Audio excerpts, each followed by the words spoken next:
Hello mga kabangers, mga ka-KB, si Kabanong po ulit, and welcome to our KB studio.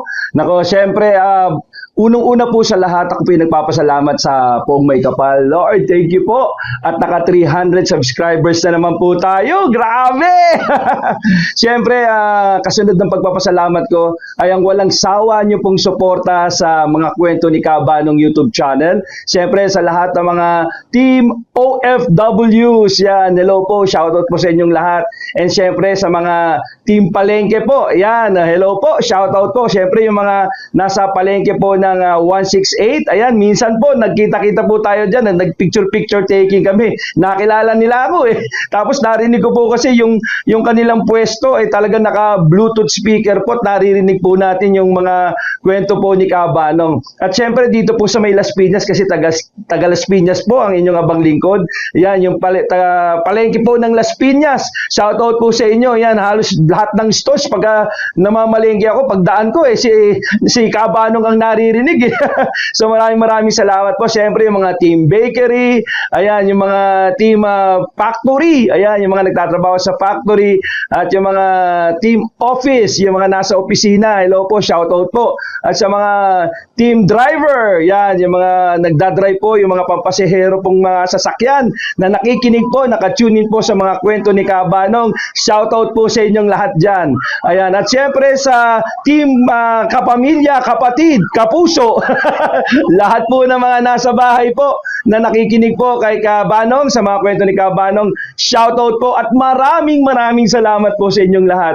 Ako po buong pusong nagpapasalamat at alam ko po na yung mga iba dyan talagang nai-stress po sa pagtatrabaho nila at talagang sabi nga ho sa mga comment ako po daw ang kanilang mga kasama para matanggal ang kanilang stress, ma-entertain, di ba?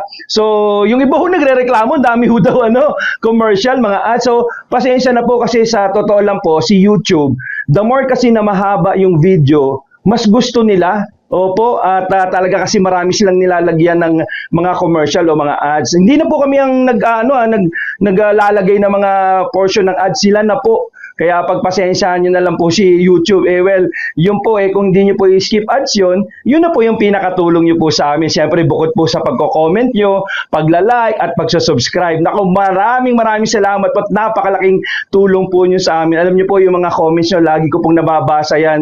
Yung mga nagpapaunahan ba sa pag-comment. Thank you very much po. Talagang alam nyo po, nakakataba ng puso at nakakatanggal po ng pagod. So, minsan po, pasensya na po kasi siyempre, kailangan po natin magpahinga, may ginigest naman po tayo ng mga kasama rin po natin mga dubbers. So siguro po medyo naninibago lang po kayo pero sa totoo lang po hindi po tayo kukuha sa Team KB ng mga narrators na pipitsugin. Lahat po yan mga ka-KB mga talagang malulupit na mga kasama kong dubber po, mga dubber po ng Korean telenovela, Mexican novela, mga dubber po ng mga anime, sila po yung mga kinukuha po natin dito sa Team KB para patuloy po kayong nabibigyan ng entertainment at hindi po kayo kumbaga naiiwang nag-iisa sa inyong pagtatrabaho, di ba? So again, maraming salamat po. And syempre, dahil po naka 300,000 subscribers na po tayo, tayo po uli ay magbi-video live recording. Ayan, so makikita nyo po kung paano po tayo mag-record at makikita nyo kung paano po tayo magbago-bago ng boses. Wala pong effects to mga kaibigan, baka akala nyo po merong voice enhancer, wala po. Talagang boses ko lang po yun. Dahil nga po syempre, for how many years, wag nyo na pong tanong yung kung ilang taon na ako at kung kailan ako nagsimula, kundi magkakabukuhan tayo. Basta na po ako, T8. Ayan. T8. Bahala kayo kung ano yung unang number doon, basta T8 na ako. Hindi, joke lang po, no? So, again, ito po, another entertainment. Mas makikita nyo po kung paano ako magbago-bago ng boses habang nagre-record po ng mga kwento ni Kabanong.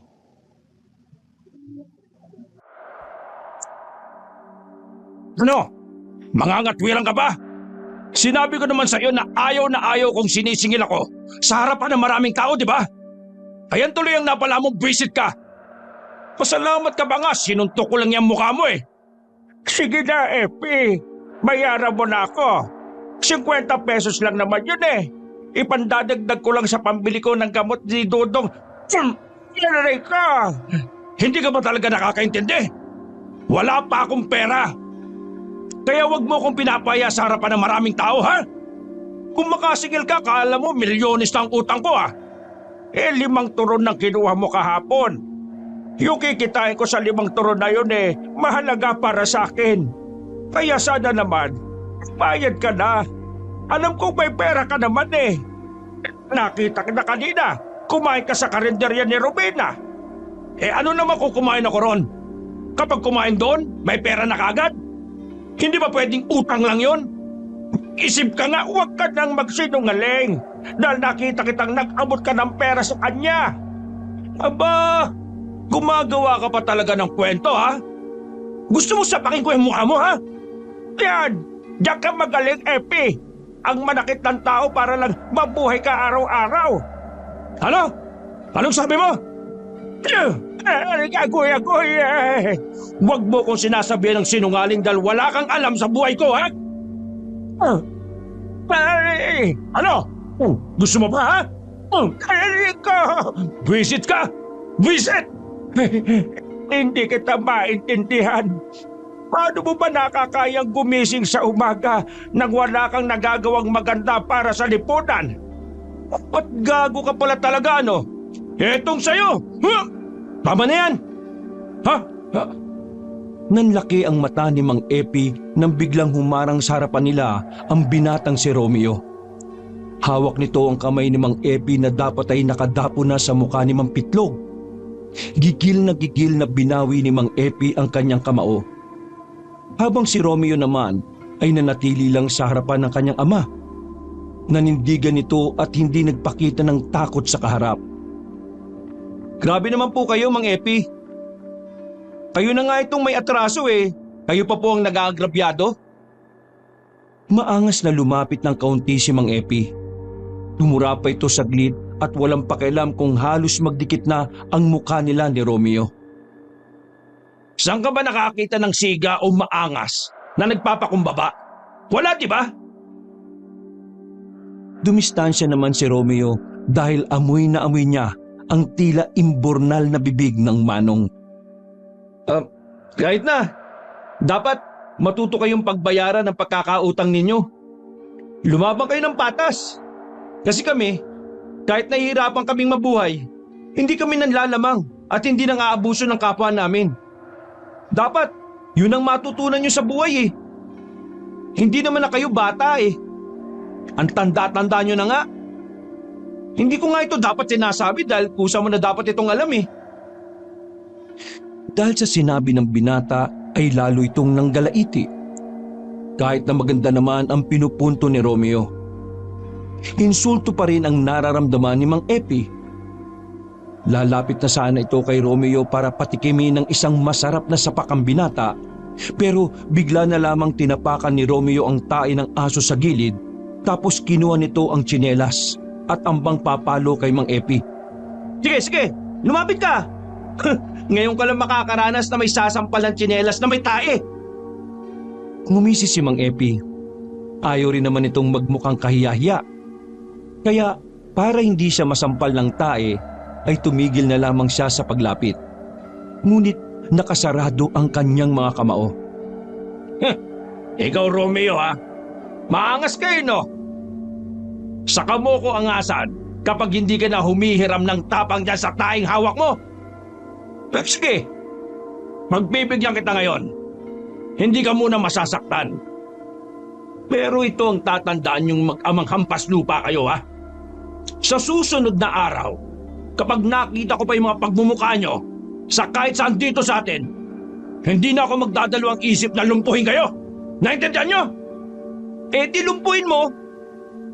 Talaga. Gagawin ko yun. Ipapatikim ko sa'yo ang galit ng isang siga na pinahiyan ninyo rito sa palengke na ito. Matalim pang tinitigan ni Mang Epi ang mag-ama bago ito tuluyang umalis. Nakahinga ng maluwag si Romeo. Hindi niya rin kasi akalain na magagawa niya ang bagay na yon para sa kanyang ama. Nasanay kasi siya sa tuwing may mga mag-aalipusta sa kanila ay mananahimik na lang siya. Anak naman, Bakit mo naman ginawa yon? Yan tuloy. Madadamay ka pa ngayon sa pag-iinitan niya. Wala naman po akong pakialam kung anong gawin niya sa akin, Tay. Hindi ko na kasi kaya makita na inaabuso ka na lang lagi ng ibang tao eh. Lalong-lalo na yung Mang Epi na yon. Nako. Sa susunod, wag mo nang gagawin yon, ha? Alam mo naman na wala akong ibang hangad kundi ang tahimik na buhay lang para sa inyong magkapatid. Umuwi na lang po muna tayo at magapunan, Tay. Kami na lang ang uubos ng mga tirang turon na yan. Iiling-iling na lamang si Mang Pitlog. Nang makabalik na sila sa bahay nila, agad na inilabas ni Mang Pitlog ang gamot na binili sa butika, na sana ay kumpleto yon kung nagbayad lamang si Mang Epi. 2 araw na kasing nilalagnat ang batang si Dingdong. Para sa kanilang mahihirap, hindi nila afford na mayroong magkakasakit sa kanila. Maliit lang naman kasi ang kinikita ni Mang Pitlog sa pagbebenta ng mga kakanin sa hapon. Hindi rin naman din sapat ang sinasahod ni Romeo sa pagiging kargador sa palengke. Ihanda mo na yung hapunan natin. At ako maliligo lang, ha? Amoy, malansa na ako eh. Sige, Tay. Ako na pong bahala. Agad na inilatag ni Romeo ang kanilang pagkain sa kanilang maliit na lamesa. Pagkatapos, nilapitan niya ang kapatid na nakahiga sa kanilang papag. Nakahiga lang yun doon habang balot na balot ng kumot na walang labalaba. Dingdong, kumusta pakiramdam mo? Mapungay ang mata ng bata nang tumingin ito sa kanya. Ngumiti muna ito saglit at saka nagsalita. Mabigat pa rin po ang pakiramdam ko, kuya. Huwag ka mag-alala. Bukas sahod ko na. Makakabili na rin tayo ng dapat mong inumin para mas mabilis ka nang gumaling.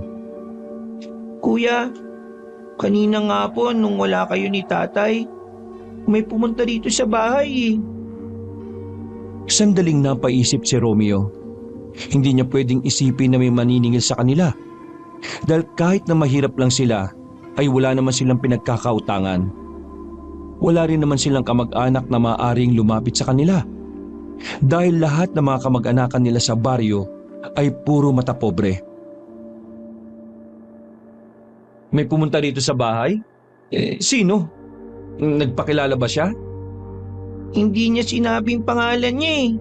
Pero ang sabi niya sa akin, kilala niya raw si tatay.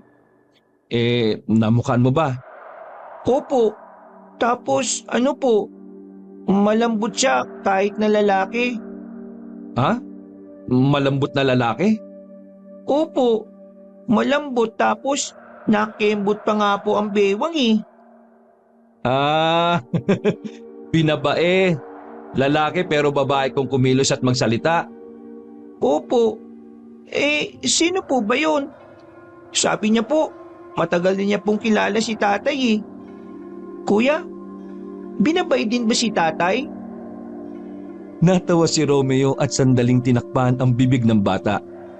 Uy, baka marinig ka ni tatay.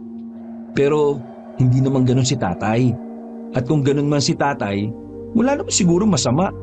Dahil kahit na ano pa ang kasarian mo, hanggat wala kang tinatapakang tao, dapat tanggapin ka rin ng lipunan.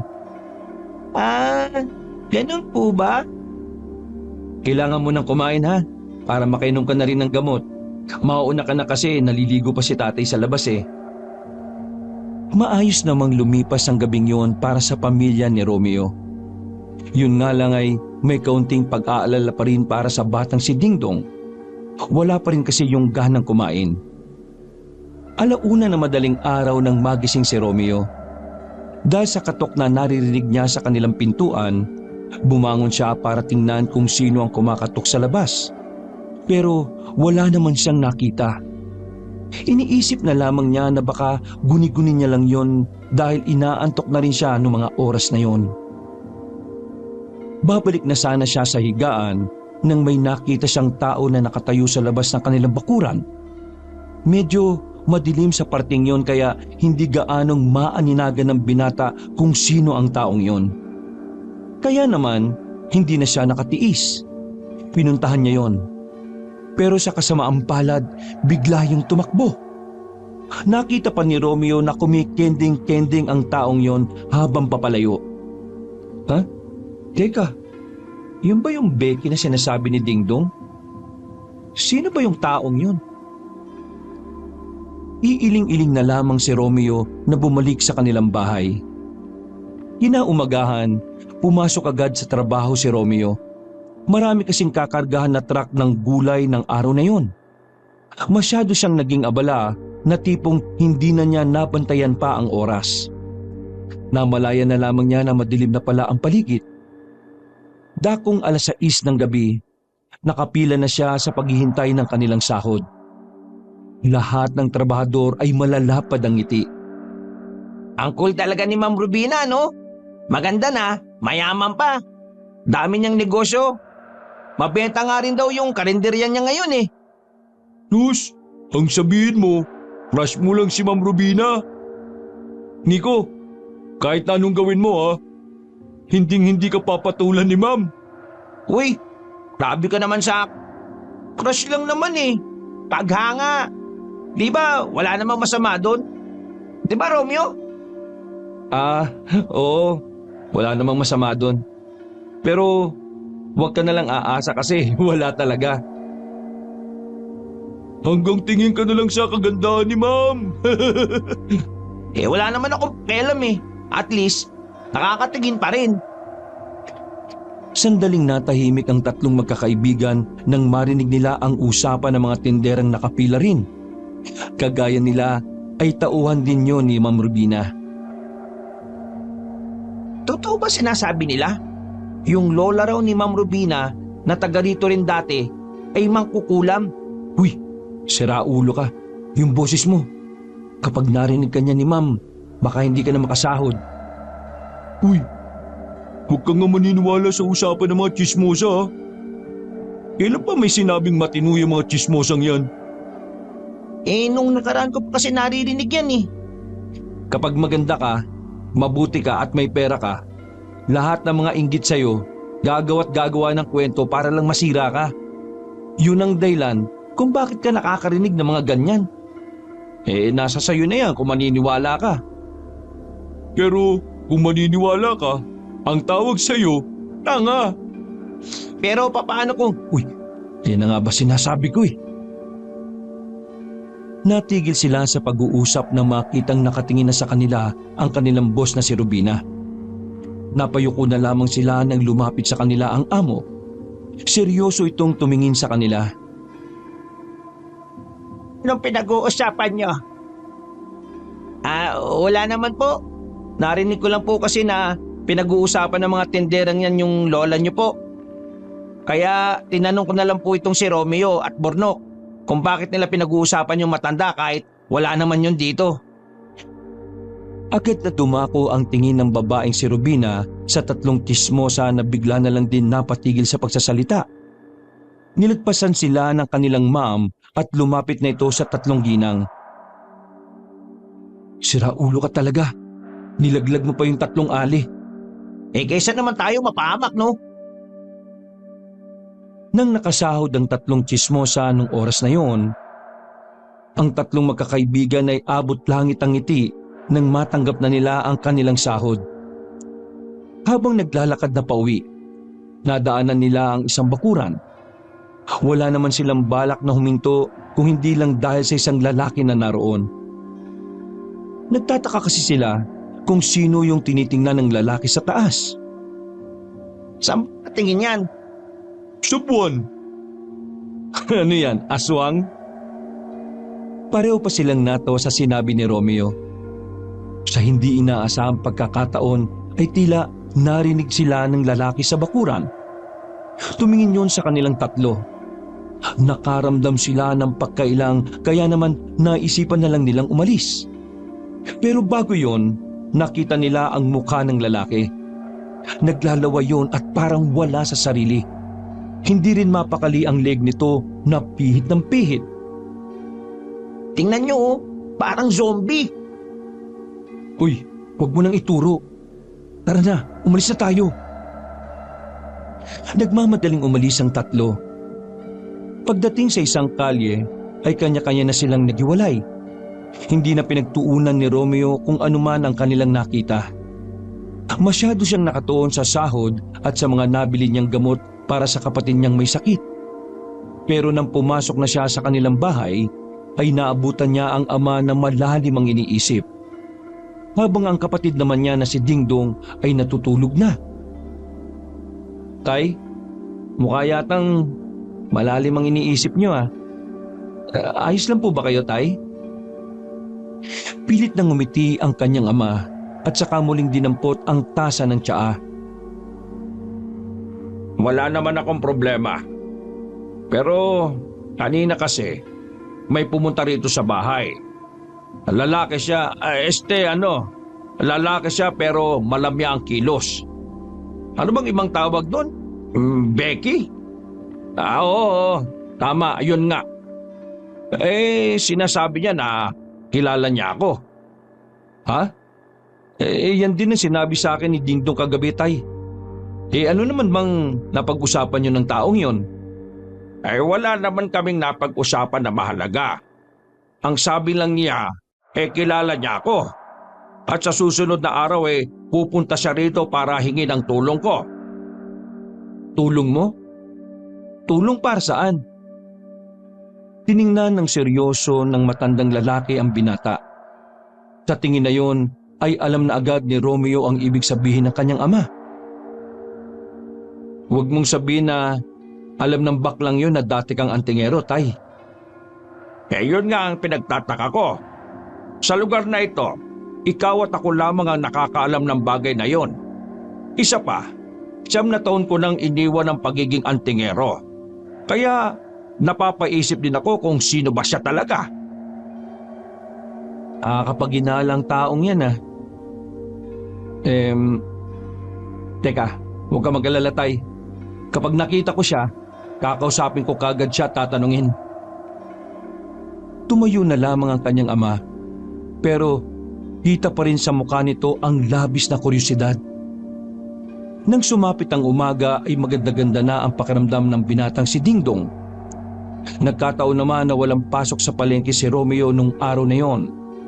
Kaya naman siya ang nakatokang magbantay at mag-alaga sa kanyang nakababatang kapatid. Dingdong, kagagaling mo lang sa sakit ha. Huwag ka na muna maglilikot. Baka mapidat ka. Kapag may kailangan ka, magsabi ka na muna sa kuya mo. Naintindihan mo ba? Opo, Tay. Mag-iingat po kayo sa lakad nyo. Umuwi ka kagad, Tay, pagkatapos mo mag-apply sa munisipyo. Huwag kayong mag-alala. Kapag ako natanggap, hindi na tayo magbebenta ng turon. Nakangiting naglakad palayo ang kanilang tatay. 5 minuto pa lang na nakakaalis sa matanda, nakita naman ni Romeo ang Becky na nakatingin sa kanila habang ito ay nakatayo naman sa labas ng kanilang bakod. Hindi na nagsayang pa ng pagkakataon si Romeo. Hinabol niya yon at naabutan niya naman ito nang matapilok ang Becky. Ouch! Why naman now pa ako na down? Nakaupo pa ang Becky na si Santino nang lapitan siya ni Romeo. Pagharap nito sa binata ay kita pa ni Romeo ang makapal na makeup nito. Naghahabaan din ang may kulay nitong kuko at ang pabaliko nitong kilay. Mawalang galang na kung sino ka man. Pero nung nakaraan ka pa nagpunta sa bahay namin sinabi mo rin kay tatay na kilala mo siya. Pwede ko bang malaman kung ano ang kailangan mo sa kanya? Bongga! Asking without helping. Kung help mo na kaya Akesh na makastand up, masyok itong paakes. Hindi nagdalawang isip si Romeo na tulungang makatayo si Santino. Kumindat pa nga yun sa kanya na parabang nangaakit. Bakit ka naman kasi nagsusuot ng ganyang kataas na takong? Nakikita mo namang lupa lang ang daanan dito sa baryong to. Walay lang. Want ko lang mag-wearing. Kasi, bagay sa aking beauty, diba? Ha? Ganon? O sige. Pero pwede bang sagutin mo na rin yung tanong ko? Naiwan ko kasi yung kapatid ko. Kailangan kong bumalik agad eh. Tumingin na makahulugan si Santino sa kanya. Seryoso ang mukha nitong humugot muna ng malalim na paghinga.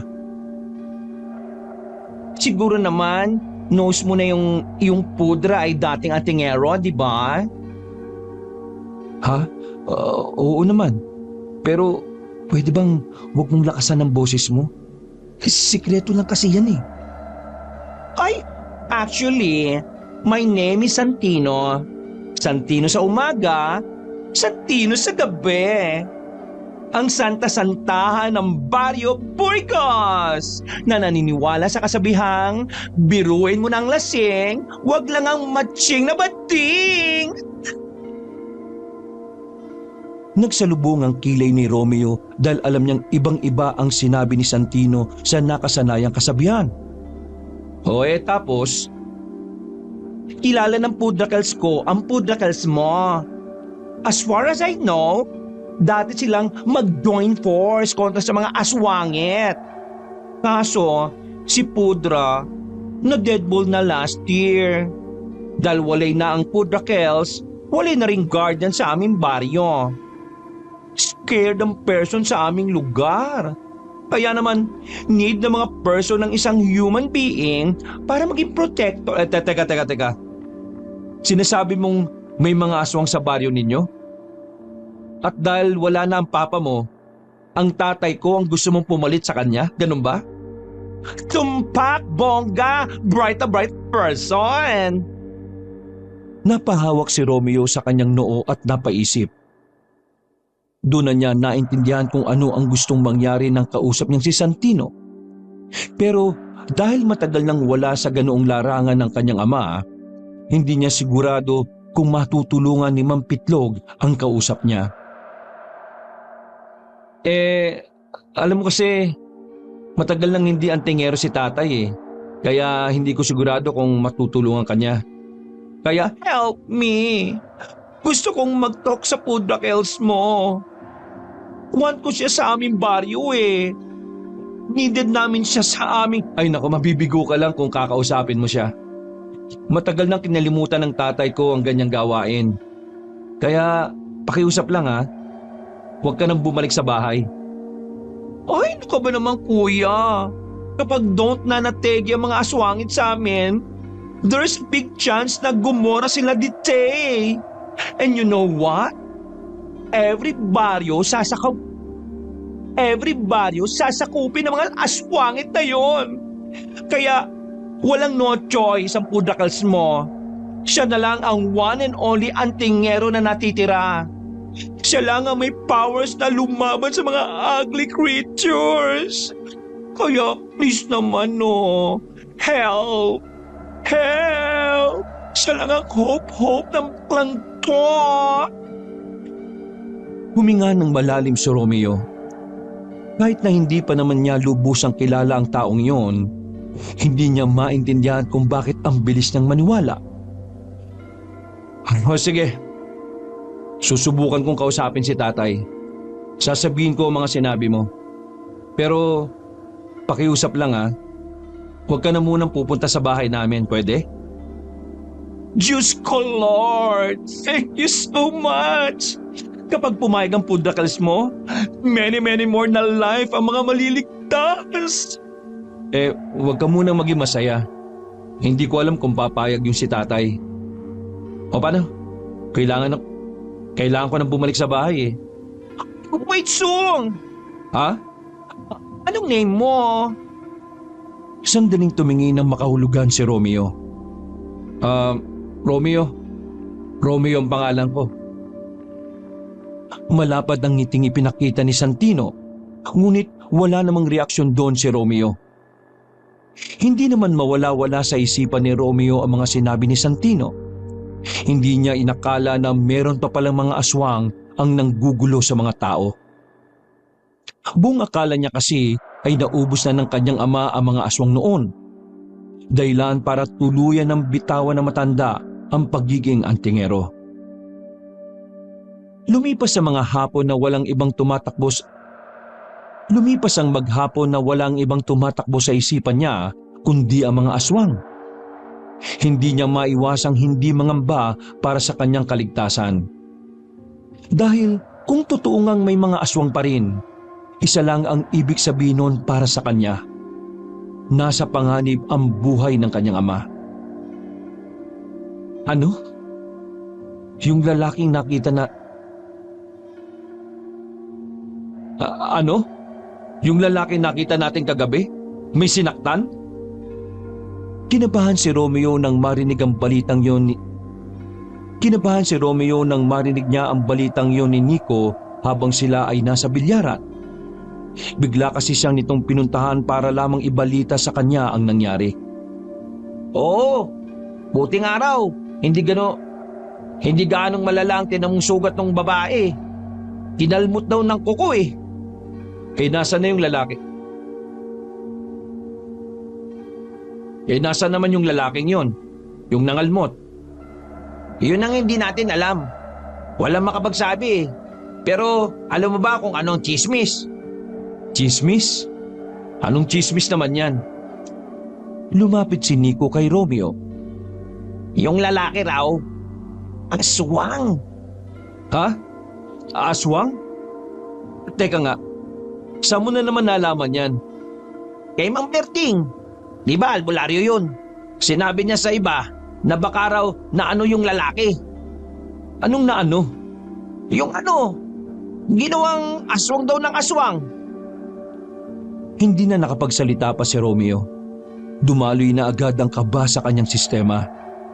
Naisip niyang bigla na totoo nga ang sinabi ni Santino na kung mananahimik lamang ang kanyang ama, madadamay at madadamay pa rin ang kanilang lugar.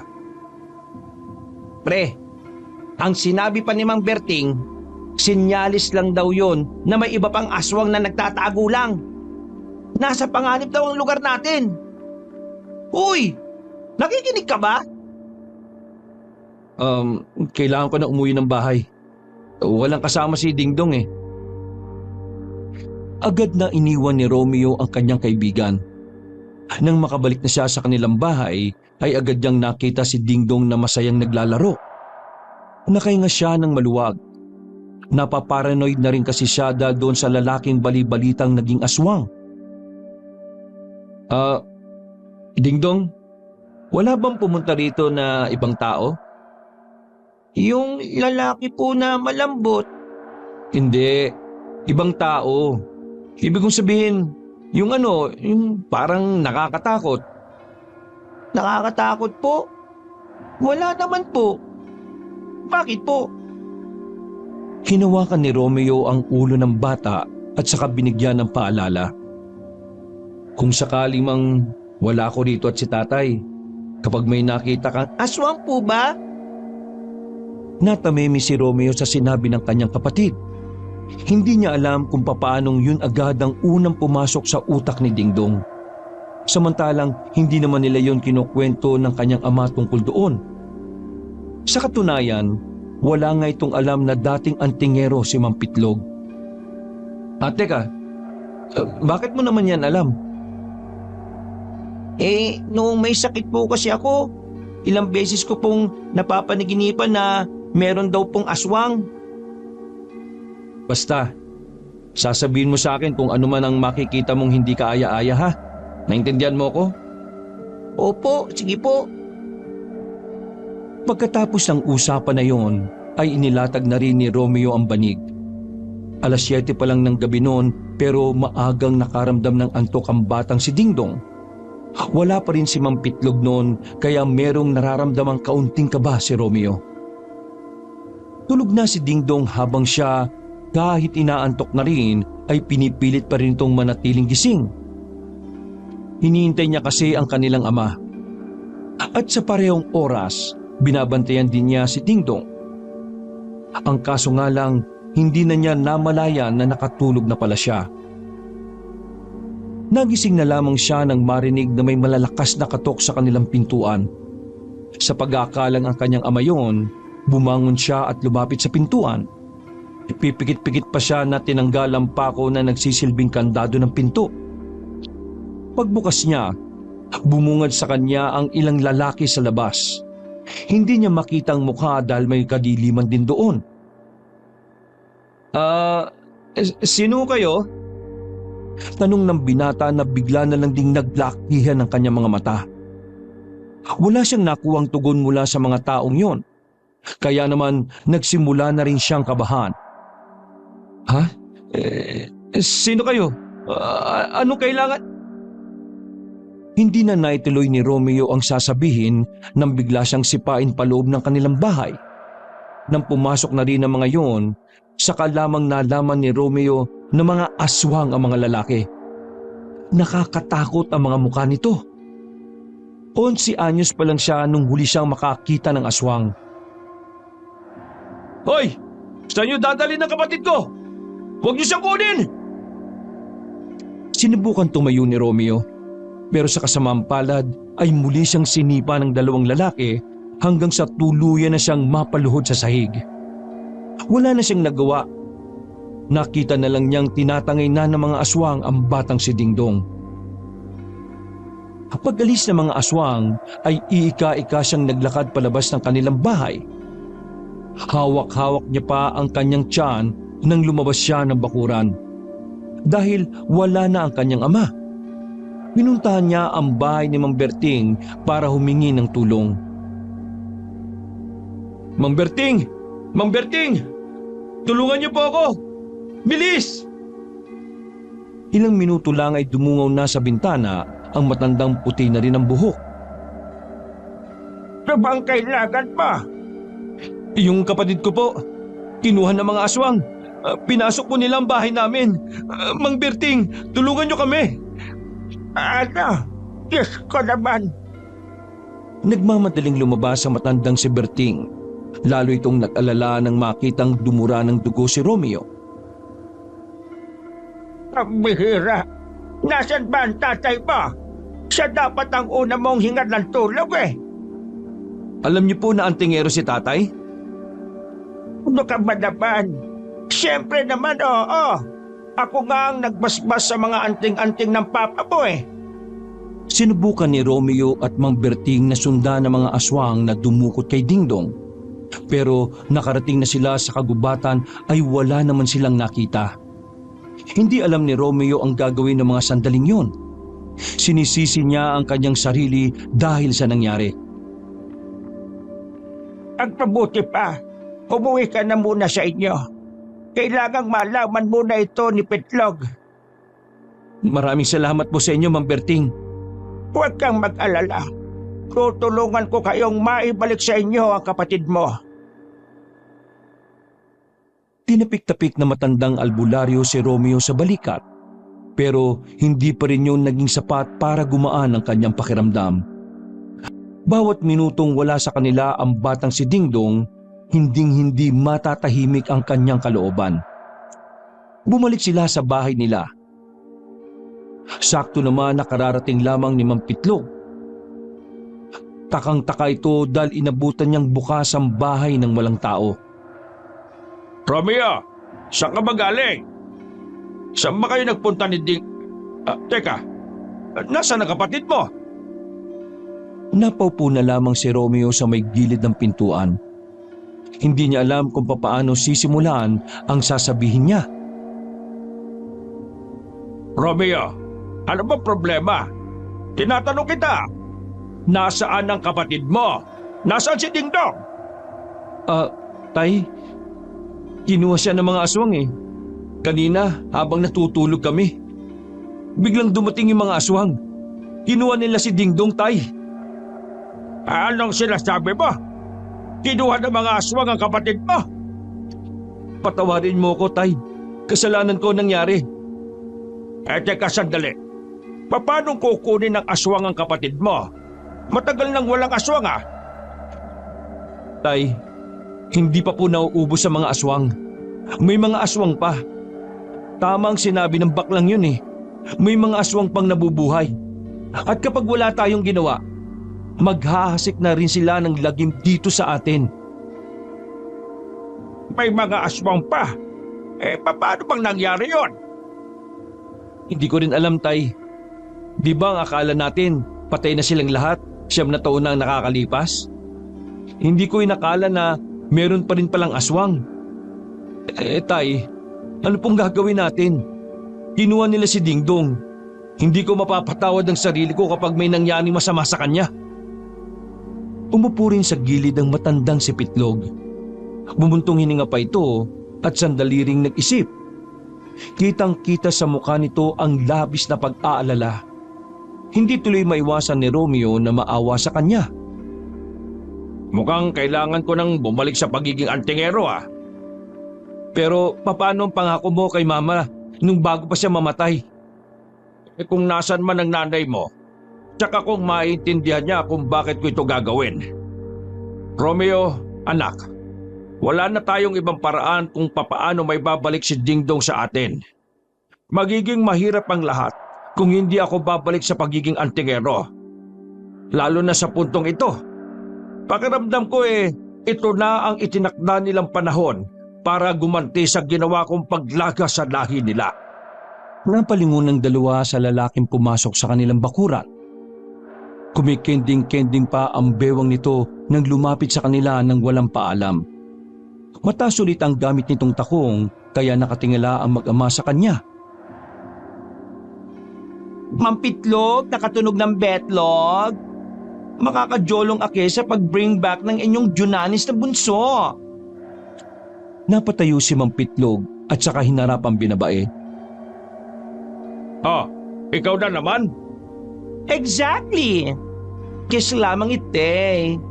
Bakit? Akala mo si Alice Dixon? Tay, yung tatay niya, dati niyo raw kasamaan sa pagiging antingero. Ang baryo daw nila ang ginugulo ng mga aswang. Sabi niya nga, kailangan kanila sa baryo nila. Teka, anong pangalan ng tatay mo? Sargo Demonito. Yon ang name niya. Demonyito? Correct. Yan ang apelido namin. Demonito. Wala akong maalala na may nakasama akong ganyan ang apelyido. Pero, totoo bang ginugulo ng mga aswang ang baryo ninyo? Yes, yo! Actually, 1 buwan na kaming winawarlan ng mga monster. Palibasa kasi, passed away na yung dating superhero na si Pudra. Kaya ayun, happy-happy ang mga kalokang aswangit. Alam mo ba kung saan kumukuta ang mga aswang? Nose ko! Ituturo ko sa inyo. Pero sa isang kondisyon. Ano na naman kondisyon yan? Jujulungan mo, Kes, na mailigtas sa mga person, sa mga monster. Anong jujulungan? Jujulungan! Helping, ganun. Tumingin sandali si Mampitlog kay Romeo. Tumangulang si Romeo bilang pagsang-ayon kay Santino. Wala na rin naman kasi silang naiisip na ibang paraan para mas mabilis nilang mahanap ang kinaroroonan ng aswang. Sige, bigyan mo ako ng ilang araw. Magbabalik ako bilang antingero at uubusin ko ang mga hinayupak na aswang na mga yon. Bongalicious! Yan ang gusto ko sana. Yan ang gusto ko sa iyo, Mampitlog. Lumalaban! Yan ang gusto ko sa iyo, Mampitlog. Lumalaban! Umalis na rin agad si Santino matapos ng kanilang kasunduan. Ngunit kahit na ganun pa man, hindi pa rin nawawala ang pangamba sa kalooban ng mag-ama. Lalo na si Romeo na sising-sisi sa kanyang sarili. Kinaumagahan, bago pa man sumikat ang araw ay gumising na agad si Romeo at si Mampitlog.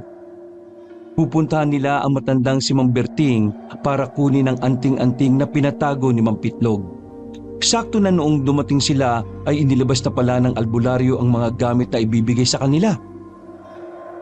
Sa katunayan, hindi ko inaasahan na darating ang araw na makakalaban natin ulit ang mga aswang. Kaya ikaw, Pitlog, ihanda mo ang sarili mo. Sa nakalipas na 9 na taon, marahil marami na ring nagbago sa mga aswang. Ni hindi natin alam kung sila pa ba ang nakalaban mo noon o ibang henerasyon na yon. Ang alam lang natin, naghihiganti sila sa iyo.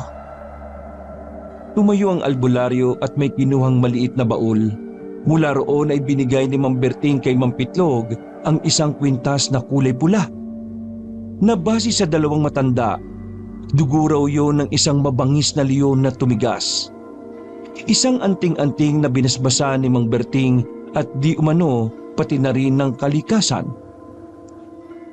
Kailangan mong mag-ensayo ulit, Pitlog. Siyempre, dapat maibalik mo ang husay mo sa pakikipaglaban. Hindi yung puro ka na lang hiram sa akin ng magasin ng ball. Biglang nawala ang pagiging seryoso sa kanilang tatlo noon. Nakita ni Romeo na parang nakaramdam ng hiya ang kanyang ama. Tay, totoo po ba yun? Nangihiram ka ng magasin na bolt? Wala ka pang alam kung gaano kahilig yung tatay mo noong araw. Buti nga nabulok na yung toy-toy niyan, kaya hanggang magasin na lang. Mang Berting naman, wag naman sa harapan ng anak ko. Di tumalikod ka, Romeo. Talikod! Natawa na lamang si Romeo at saka umiling. Wala naman pong problema sa akin kahit na gaanong karaming bolt na magasin ang basahin mo, Tay. Siyempre, lalaki lang tayo. Kailangan natin yun minsan. Ang mahalaga sa akin ngayon ay mailigtas at maibalik natin si Dingdong. Sandaling lumagok ng tsaa ang matandang si Pitlog at Berting. Huwag kang masyado mag-alala, anak.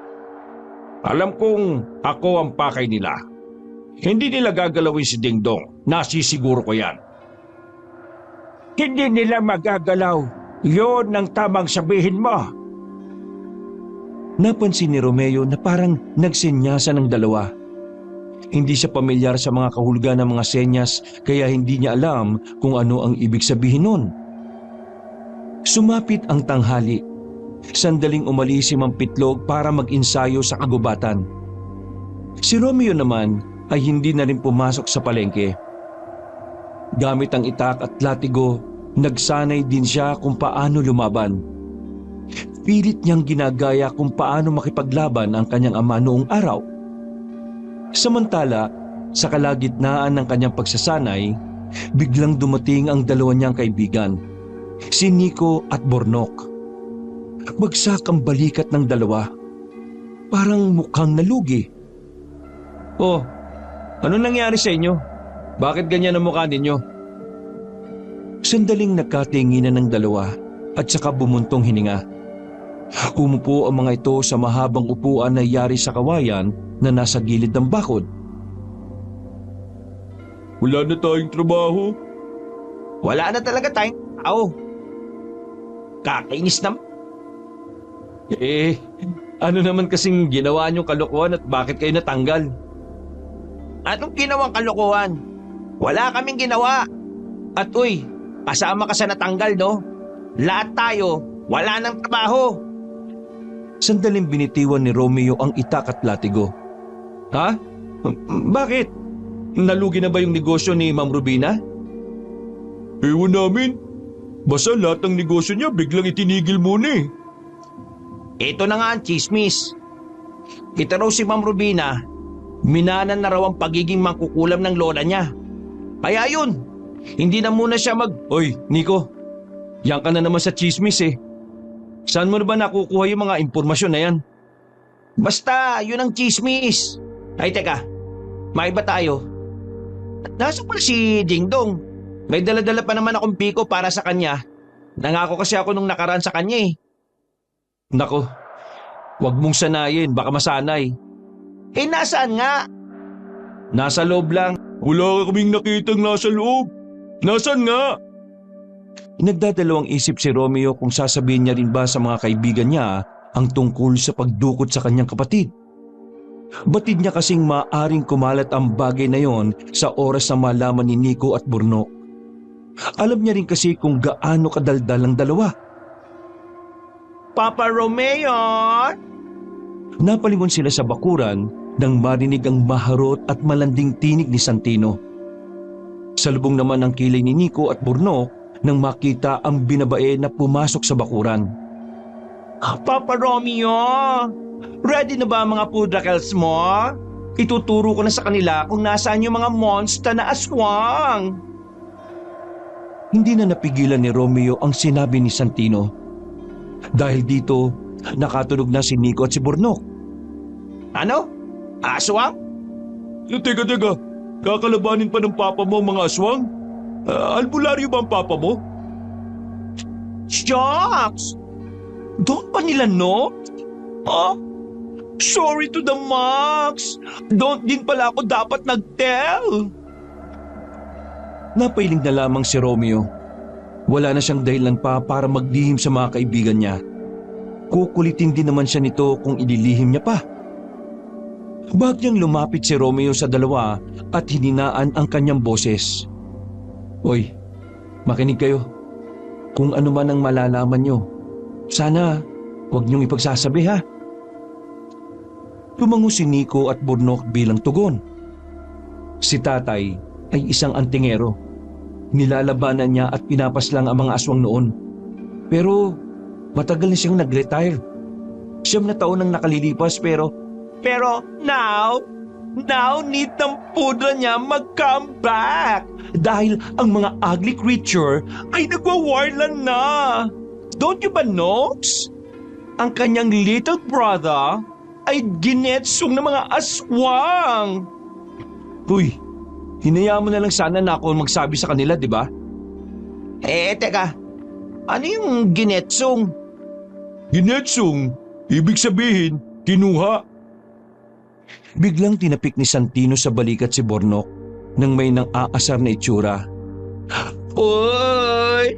Understanding ka sa kawikaan ng mga bading! Ha! May future ka! Uy, di kita kilala ha. Huwag kang feeling close ha. Tapakin ko isopagus mo eh. Teka. Totoo ba pre? Kinuha ng mga aswang ang kapatid mong si Dingdong? Huminga ng malalim ang binata. Nakaramdam na naman siya ng lungkot at labis na pag-aalala. Oo, totoo yun. Alam kong mahirap paniwalaan na may aswang pero totoo na kinuha ng aswang ang kapatid ko. Natutulog ako kagabi nang dumating sila eh. Mukhang gagantihan nila si tatay dahil sa pag-ubos niya sa mga aswang noon. Inakbayan ni Nico si Romeo. Nakangiti pa itong tumingin sa kanya. Naniniwala kami sa iyo, pre. Kung may tutulong kami, magsabi ka lang ha. Oo pre, nandito lang kami para sa'yo. Para saan pa't naging mga magkakaibigan tayo, di ba? Maraming salamat sa inyo. Pero hindi ko alam kung kailangan ko ng tulong ninyo eh. Kasi maging si tatay, parang ayaw niya rin akong isama sa laban nila. Delikado eh. Mapanganib at peligrosong kalabanin daw ang mga aswang. Di, kung ayaw ni Mang Pitlog, tayo na ang gagawa ng paraan. Hahanapin natin ang kapatid mo. Hindi na nagsalita pa si Romeo. Kahit alam niyang maaring magalit sa kanya ang tatay niya kapag ginawa niya yon. Sumagi pa rin sa isipan niya na subukan yon. Ayaw niya kasing walang gawin para kay Dingdong. Hindi siya papayag na tutunganga lang siya habang nakikipaglaban ng kanyang ama. Nung oras na yon, kahit wala namang kaalam-alam si Nico at Burnok sa mga aswang, buo ang loob ng dalawa na samahan si Romeo. Malaki kasi ang utang na loob ng dalawa. Nung mga bata pa kasi sila, si Romeo ang laging nagtatanggol sa mga taong umaaway kay Nico at Burnok. Kumagat ang dilim. Kakawilang ni Mang Pitlog nang biglang dumating ulit si Nico at Burnok. Nadapa pa si Burnok at napaupo sa tae ng kalabaw sa sobrang pagmamadali. Habang si Nico naman ay sumabit pa ang short sa bakod nila Romeo. Pre, Mang Betlog! Si Mang Berting po! Tay na! Labis na ikinagulat na mag-ama ang kanilang narinig. Napatayo agad sila sa kanilang kinauupuan at agad na nilapitan si Nico at Burnok. Mitlog! Mitlog ang pangalan ko ha, hindi Betlog! Pero teka, ano yung sinasabi mo na patay na si Mang Berting? Dugaan siyang natagpuan sa loob ng bahay niya. Huli kong nakita na kasagutan ni Mang Berting ay si Mang Epi. Yung siraulong siga rito sa baryo natin. Wala silang sinayang na oras. Agad silang tumakbo patungo sa bahay ni Mang Berting. Pagkarating nila roon ay may mangilan-ngilan ng tao sa labas. Pumasok sila sa bakuran at sinilip ang loob ng bahay. Halos masuka ang binata nang makita nila ang sinapit ng kaawa-awang albularyo. Sobrang dami nitong hiwa sa katawan. Lasog-lasog din ang paa at kamay. Sa nakikita ni Romeo, parang wala talagang balak ang salarin na buhayin pa si Berting. Tay, kailangan natin isumbong si Mang Epi sa mga pulis. Napakawalang puso niya. Hindi. Walang kinalaman si Epi. Ha? Paano walang kinalaman siya lang naman yung pwedeng gumawa nito? Aswang ang dumali kay Mang Berting. Pero bago ang aswang, kinulam muna siya. Aswang? At kulam? Ibig ba nitong sabihin, may kakampi ang aswang? Hindi na nagsalita pa si Mang Pitlog. Bumalik na ito muli sa kanilang bahay at kinuha ang itak na may kalawit sa dulo. Isinuot na rin ito ang kwintas na kulay pula ang pendant. Noong oras na yon, alam ni Romeo na mapapalaban na ang kanyang ama. Kaya sinubukan niyang sumama pero hindi siya pinayagan. Hindi kita pwedeng isama, Romeo. Ayaw kong pati ikaw ay mawala pa sa akin. Pero itay, ayaw ko namang wala akong magawa para maibalik si Dingdong. Magtiwala ka lang sa akin, anak. Dito ka lang sa bahay. Huwag kang aalis dahil may pupuntahan lang ako. Nagmamadaling lumabas ng bakuran ng kanyang ama. Nang masigurong wala ng matanda, ay saka lamang lumabas si Nico at Bornok sa kanilang pinagtataguan.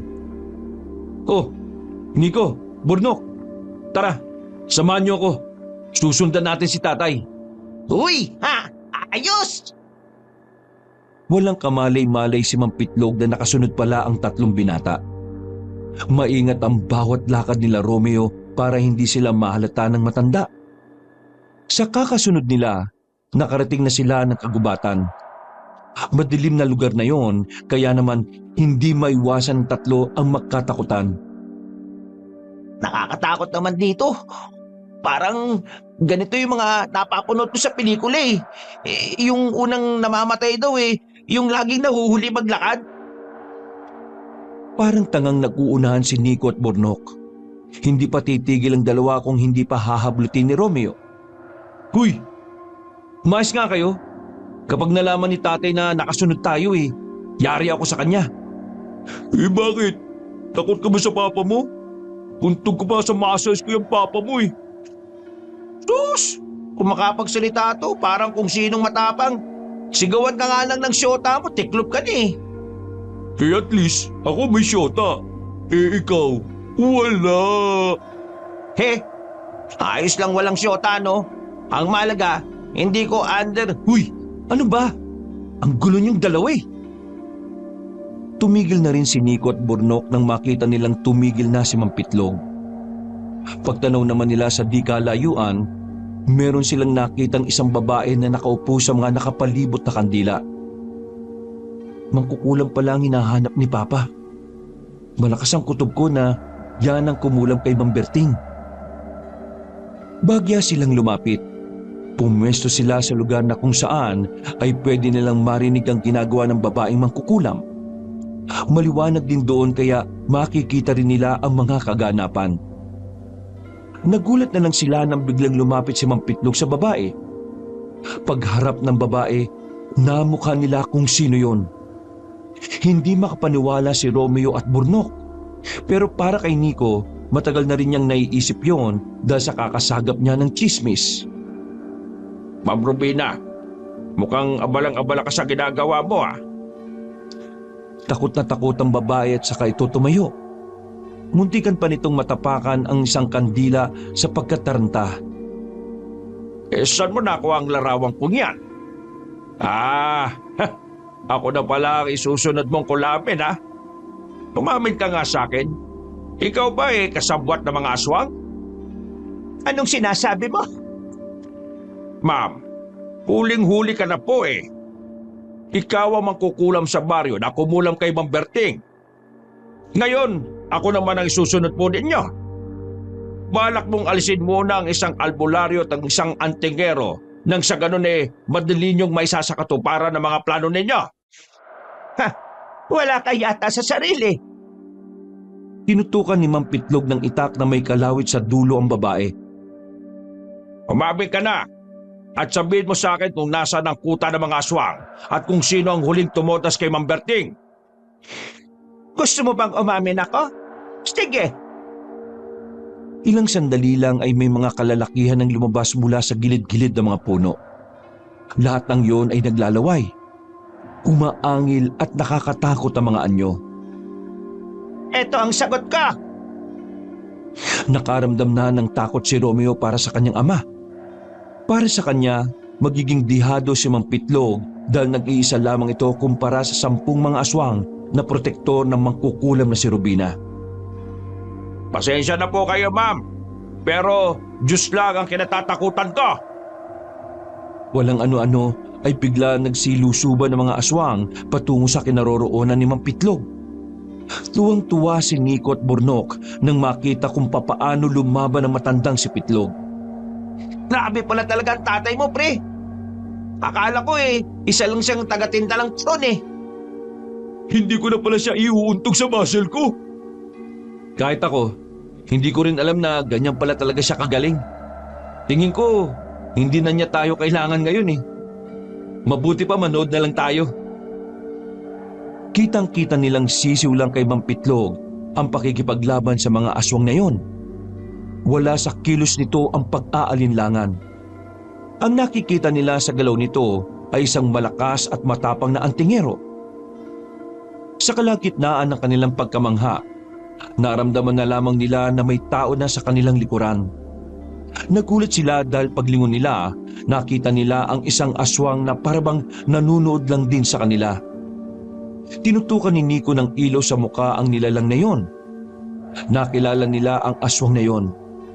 Yun ang lalaking nakita nila sa bakuran nung isang gabi. Guys, anong gagawin natin? Ano pa? Takbo? Takbo na! Pero bago pa man sila makalayo, nahawakan na ng aswang na yon ang short ni Burnok. Sa pagpupumilit niyang makapiglas, napunit ang short niya at tuluyang nakita ang kanyang brief na may tatakpa ng palabas na engkantadya. Mabuti na lang at madilim sa gubat kaya hindi agad yun nakita ni Nico at Romeo. Tumakbo ang tatlo nang hindi nila alam kung saan sila pupunta. Basta ang mahalaga lamang ay makalayo at maiwanan nila ang aswang na humahabol sa kanila. Pero sa kasamaang palad, wala nang pupuntahan ang direksyon na tinatahak nila. Tanging matataas na mga puno na lamang ang nasa kanilang harapan.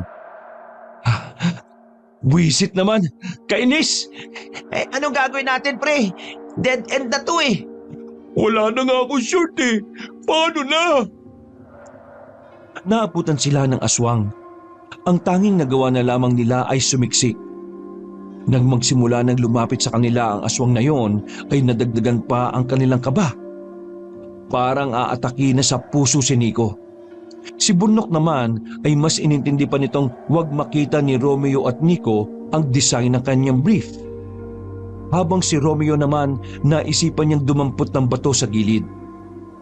Pagkapa niya para kumuha ng bato, napatigil siya nang maramdamang malambot ang kanyang nahawakan. Lintik na buhay naman to! Parang wala na siyang choice. Kahit natay ang kanyang nadampot, binato niya pa rin yon sa mukha ng aswang na nasa harapan nila. Ang kaso nga lang, mas lalo lang nanggigil sa kanila ang aswang nang dahil sa ginawa niya. Umangil ng malakas ang aswang. Nasa aktong lulusobi na sila nito nang bigla itong bumagsak sa lupa. Nang tutukan nila ng ilaw ang aswang ay nakita nilang may nakatarak ng itak sa ulo nito. Ha? Anong nangyari? Patay na ba ang aswang na yan? Hihiramin ko lang yung short niya. Dumating pala si Mang Pitlog at lumapit sa kanilang tatlo. Sinuri pa ng matanda kung patay na nga ba ang aswang. Nang makumpirma ay sinilba ni Mang Pitlog ng apoy ang lalaking yon. Mang Pitlog, sabi ko hihiramin ko muna yung short ng aswang eh. Sabi ni Burnok, pero hindi siya pinansin ng antingero. Romeo, sinabihan na kita na huwag ka nang sumama, di ba? Tingnan mo kung anong naranasan nyo ngayon. Paano kung hindi ako dumating? Eh di sana mananatili na lang kayong alaala. Ang titigas na mga ulo ninyo eh. Pasensya na po, Tay. Hindi ko lang talaga kayang isipin na wala akong gagawin eh. Gusto ko rin namang ipagiganti si Mang Berting. At siyempre, si Dingdong. Ano po ba yung nangyari doon kay Ma'am Rubina? Bumuntong hininga si Mang Pitlog. Hindi sana siya mamamatay kung hindi niya lang pinagtangkaan ang buhay ko. Munti ka na niya akong saksakin eh. Kaya inunahan ko na siya. Totoo bang kasabwat ng mga aswang si Ma'am Rubina? Oo, kasabwat siya ng mga aswang. Gumagamit ng mangkukulam ang mga aswang dahil alam nila mahirap malaman at matagpuan ng mga mangkukulam. Ang hindi nila alam, matagal ko nang alam na mangkukulam talaga si Rubina. Hindi pala talaga chismis yung mga narinig ko eh. Talagang may dugo sila mangkukulam. Romeo, total matigas ang ulo mo, may ipapagawa ko sa'yo. Ano po yun, Tay? Ikaw ang sasama kay Santino kung nasa ng kuta ng mga aswang. Pero paano si Dingdong? Paano ko siya may liligtas? Huwag kang mag-alala. Ililigtas ko ang kapatid mo. Pero may iba pa akong gagawin. Pwede bang samahan namin si Romeo? Wala ba kayong extra short? Samahan niyo si Romeo kung gusto niyo. Pero ito lang ang sasabihin ko sa inyo. Pwede kayong mamatay sa gagawin niyo, ha? Sa akin, ayos lang ho. Ayos lang din naman sa akin eh. Ang hindi ayos, yung wala akong short ngayon. Pagtutok ni Nico ng ilaw sa ibaba ni Burnok, nakita nila ang kakaibang design ng brief ng kaibigan. Hindi na napigilan ni Nico ang tumawa kahit na napakaseryoso naman ng sandaling yon. Walang iya, pre. Kanya ba yung brief mo? Isang kalsado yan ah. Hoy, anahimik ka nga. Inggit ka lang sa brief ko eh. Bakit naman ako maiingit sa brief mo? Brilyante ng hangin yan. Hay, tama na ang asaran. Kailangan na nating umalis sa kagubatan na ito dahil baka makatunog pa ang ibang aswang. Hindi ko pa sila natatalo lahat. Kaya delikadong magtagal tayo sa gubat. Tara na! Nakabrief pa rin naglakad si Burnok ng mga sandaling yon. Nang makalabas sila ng gubat, hinubad na lamang ni Burnok ang kanyang damit at pinantakip yon sa kanyang pang-ibaba. Habang naglalakad sila sa daan pauwi, bigla nilang nakasalubong si Mang Epi. Maangas pa rin ito kahit na nakabenda na ang kaliwang kamay. Lumapit agad yun sa kanila at hinarap si Mang Pitlog. Di ba sabi ko sa susunod na magtatagpo ang landas natin, lulumpuhin ko kayo mag-ama? Wala akong oras para makipag-away, Epi. Kaya ang mabuti pa, umalis ka na sa daraanan namin. Aba, maangas ka talaga ah. Dahil ba may dalawa pa kayong kasama? Pagtutulungan niyo ako, anong nangyari sa braso mo? Sandali lang. Hindi inaasahan ni Mang Epi ang tanong na yon kaya hindi agad yon nakapagsalita.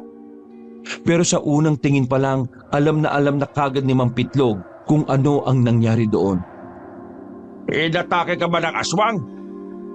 Teka, paano mo nalaman? Magdala ka ng patalim. Mas mainam kung itak. Kapag may nakaharap ka ulit ng aswang, sa ulo mo tagayin, ha? Teka, tinatanong kita, paano mo nalaman na aswang ang gumawa sa akin ito? Dahil naaamoy ko. Napatingin si Romeo sa kwintas na suot ng kanyang ama. Napagtanto niya na may kakayahan ding makapagpalakas ng mga pandama ang anting-anting ng kanyang ama. Ginagago mo ba ako, Hapitlog? Epi, hindi na kita sisingilin sa inutang mong 5 turon. Kaya wala na tayo pag-uusapan pa kahit na kailan. Iniinsulto mo ba ako, ha? Hahawakan sana ni Mang Epi si Mang Pitlog, pero nagulat na lamang ito nang biglang hinugot ni Mang Pitlog ang hawak na itak at itinutok sa maangas na matanda. Hindi ka na pwedeng mag-angas sa akin dahil hindi na ang dating Pitlog ang kaharap mo. Nagbabalik na ako bilang isang antingero. Kaya sisiw lang sa akin ang buhay mo kung gugustuhin kong kunin yan sa'yo. Nanlaki ang mata ng maangas na matanda nang marinig ang mga salitang yon. Napangisi naman si Romeo dahil sa wakas nakita rin niya ang tila natatakot na mukha ni Mang Epi. Unti-unti yung kumalma. Hindi na yun nakapagsalita pa nang maglakad na rin sila Romeo paalis. Napapailing na lamang si Mang Epi. Hindi to makapaniwala sa kakaibang aura ni Mang Pitlog sa mga oras na yon. Nung gabing yon, hindi na nakatulog ng maayos si Romeo. Magkakahalong kaba at pananabik kasi ang kanyang nararamdaman. Kinakabahan siya dahil kinabukasan ay sasabak na sila sa laban. Nananabik naman siya dahil kahit na papaano umaasa siyang mababawi nila ang kanyang kapatid na si Dingdong. Dakong 10:00 ng umaga kinabukasan, pinuntahan nila ang bahay ni Mang Berting. Cremation ang ginawa nila sa matanda dahil wala naman na itong kamag-anak na mag-aasikaso sa burol. Pagpasok nila sa bahay ni Mang Berting, hindi maiwasan ni Romeo na makaramdam ng awa at lungkot. Para sa kanya, walang kapatawaran ang ginawa ng aswang. Tay, ano bang pinuntan natin dito? Kailangan nating hanapin dito kung saan nilagay ni Mang Berting ang binhi. Binhi? Anong binhi? Ang binhi ay parang buto ng isang halaman. Pero ang binhi na hinahanap ko ay hindi basta-basta. Ang binhi na yon ang hinahanap ng mga aswang noon pa. Kaya kailangan ko silang paslangin lahat. Ano bang gagawin nila sa binhi na yon? Ang binhi kasi ay itatanim at namumunga ito ng mga tinatawag na bunga ng kalakasan. Ang sino mang makakakain ng bunga, magkakaroon ng pambihirang lakas. Hindi nagtagumpay ang mga aswang noon na kunin yon, kaya ngayon nagbabalik sila hindi lang para makapagigante, kundi para rin makuha ang binhi, mapakinabangan nila. Ang problema ko lang hindi ko alam kung nasaan ang binhi na yun Nang makuha ko kasi yon, pinaubaya ko ang pangangalaga nun kay Mang Berting. Ang mabuti pa siguro, simulan na natin ang paghahanap. Hinalughog nila ang buong bahay ni Mang Berting. Lahat ng pwedeng pagtaguan ng matanda ay tiningnan na nila. Ang kaso nga lang, hindi nila iyon makita. Maliit lang kasi ang binhi. Halos kasing laki lang yun ng butil ng bigas. Kaya naman, lalo silang nahirapan na maghanap. Lumis na ang halos kalahating oras ay wala naman silang napala. Bihira. Kung noong nakaraan ko pa sana naisip na kunin sa kanya yung binhi, di sana wala akong problema ngayon. Saan man kaya hahanapin yun? Kung nandito lang sana si Mang Berting kaso wala Mukhang wala na tayong mapapala rito. Ang mabuti pa, ihanda mo na ang 2 mong kaibigan. Maya-maya lang, baka nandito na si Santino. Maaga kayong umalis Pagkatapos nilang puntahan ang bahay ni Mang Berting, ay dinaanan naman ni Romeo si Nico at Bornok.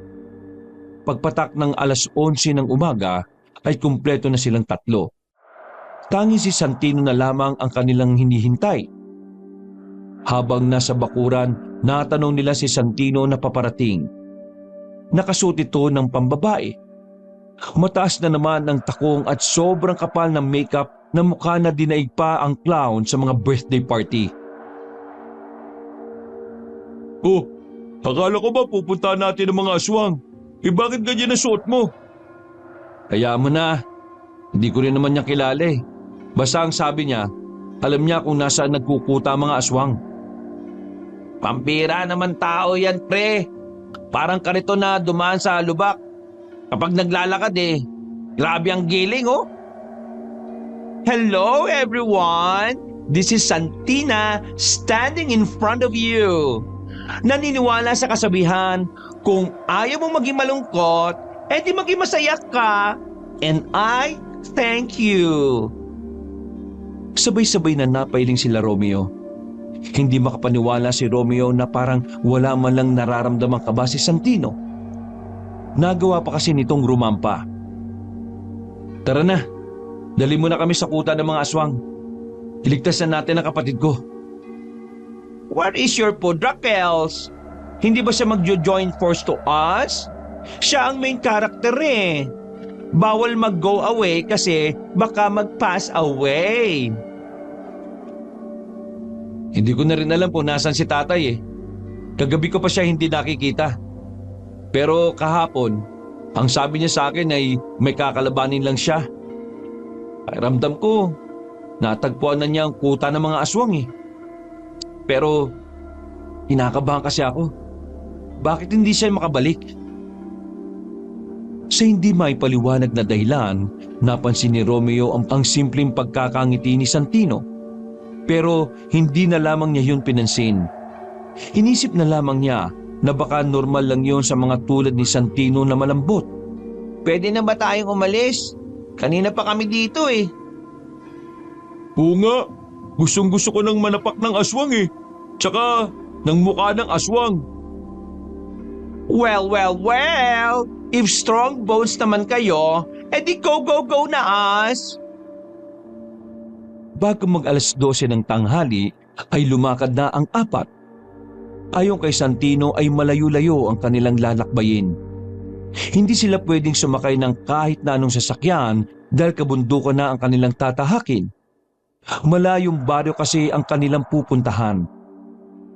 Inabot na sila ng ilang oras sa kagubatan pero wala pa sila sa kalahati. Inip na si Bornok. Kaya habang si Nico at Romeo naman ay tahimik lang na nagmamasid. Malayo pa ba tayo? Alas 5 na nga po no? Halos 5 oras na tayo naglalakad. Sobra lang naman ata ng baryo yun eh. Baka papuntang Maynila na mga baryo natin. Huwag ka na magreklamo. Tsaka huwag kang apurado. Hindi kayo na nang pupuntahan natin. Ikaw lang yata yung excited na mamatay eh. Far away talaga ang walking natin mga papi. Just like what I said, malayong malayo yung amin. Tapos na pagdating natin sa baryo. Maglalakad pa tayo ulit ng ilang oras para puntahan yung pinakakuta ng mga aswang. Ay, wow, amazing ang brain cells mo ah. Paano mo na-nose yan? Inaasar mo ba ako? Balibago kita dyan, unlimited. Pero grabe no? Grabe pala kalayo ang nilalakad mo. Para lang humingi ng tulong kay tatay. Kura ka dyan. Siyempre, para sa mga first ng aming baryo, need ko mag-sacrifice. Ibig sabihin, ganito rin kalayong nilakad ni Mang Pitlog kung talagang natagpuan siya ng mga aswang? Siguro nga. Ang sabi nga niya sa akin, dala niya yung binhi. Pero hindi ko alam kung anong binhi-binhi yun eh. Basta, mahalaga daw yun. Sandaling napatigil si Santino. Sumeryoso mukha nito na agad din namang napuna ni Romeo. Oh, Santino, ayos ka lang ba? May problema ba? Ayos lang naman ako. Medyo masakit ang tiyan ko. Okay lang ba na hintayin niyo ako rito? Hanap lang ako na malalabasan ng dumi ko? Oo naman no. Wala namang problema eh. Dito lang kami. Boses Becky pa rin naman pero nagtataka sila dahil bigla na lang naging normal ang salitaan ni Santino. Nagkakatinginan na lamang silang magkaibigan. Lumipas na ang 1 oras, hindi pa rin nakakabalik si Santino. Inabot na sila ng dilim sa kagubatan. Sinubukan nilang hanapin si Santino, pero sa kasamaang palad ay hindi na nila yun nakita.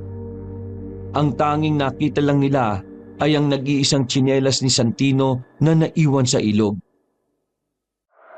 Pre! Hindi! May masama na nangyari kay Santino! Nilunok na ng buhaya yun! Tinuro ni Romeo ang mga liwanag na nakikita nila. Kahit malayo yun sa kanila, batid nila ang mga ilaw na yon ay muli sa mga kababayan. Malakas ang kutob ni Romeo na baryong yun na ang sinasabi ni Romeo. Sigurado ba kayong hindi na natin siya hihintayin? Hindi na. Mas mahalaga ang buhay ni Dingdong kaysa sa kanya. Nagmamadali na silang maglakad patungo sa mga liwanag na kanilang nakikita. Hindi nga nagtagal ay nakalapit na rin sila doon. Pero dahil nag-iinit sila, hindi na muna siya pumasok sa loob ng baryo. Nanatili na lang muna sila sa itaas. Sandali silang nagmasid sa mga tao roon. Nang masiguro nilang wala namang kahina-hinala, lumabas na rin sila at lumipat sa bukana ng baryo. Habang naglalakad sila sa kahabaan ng baryo, meron silang mga nakasalubong na mga tao. Weirdo ang tingin ng mga yon sa kanila.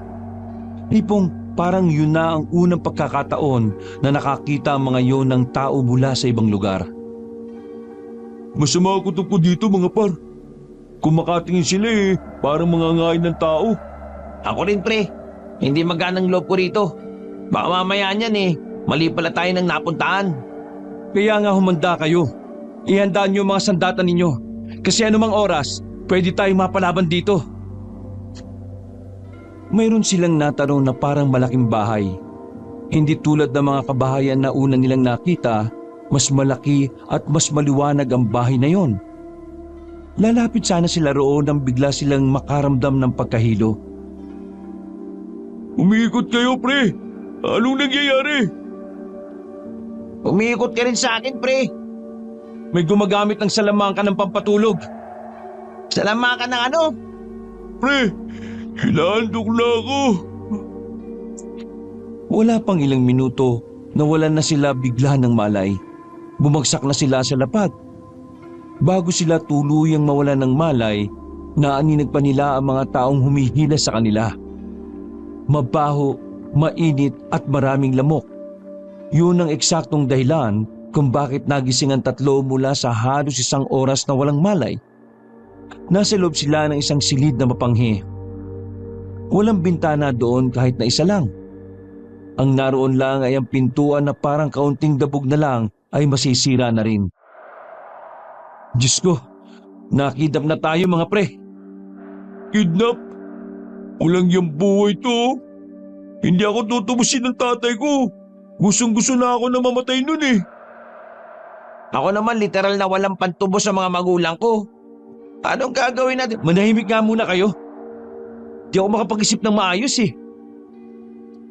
Natigil lang ang kanilang pag-uusap nang biglang pumasok ang pamilyar na mukha sa kanila. Pero sa pagkakataong yon, hindi na yon malambot kumilos. Wala na mga pilantik ng daliri at wala na rin ang kembot nito habang naglalakad. Santino, anong ibig sabihin nito? Walang ano-ano ay nagbago na ang anyo ni Santino. Kumulubot na ang mukha nun. Nagpakita rin yon ng mahahabang pangil na talaga namang nagdulot ng takot sa tatlo. Mga inutil! Kahit na kailan talaga, may hina ang utak ng mga tao. Oh, hindi ka na ba, Ding? Isa ka pang tanga. Tingin mo talaga bating ako? Nagpanggap lang ako para hindi nyo mahalata kung sino ako. At para madali mong mahanap ang binhi. Kaso, kahit na nagpanggap kang bakla, wala ka rin namang napala. Nasayang lang yung pagmumukhang tanga mo.